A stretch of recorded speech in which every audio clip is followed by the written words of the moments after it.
In front of me is Motorola Razr 2025, and today I would like to show you how you can check a password saved in Google Passwords Manager.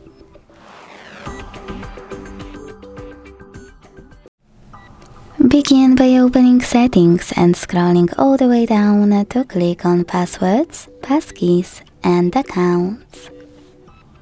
Now choose Open under Google.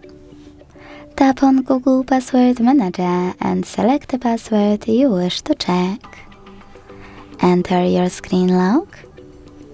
And last but not least, tap on this eye icon next to your password to make it visible.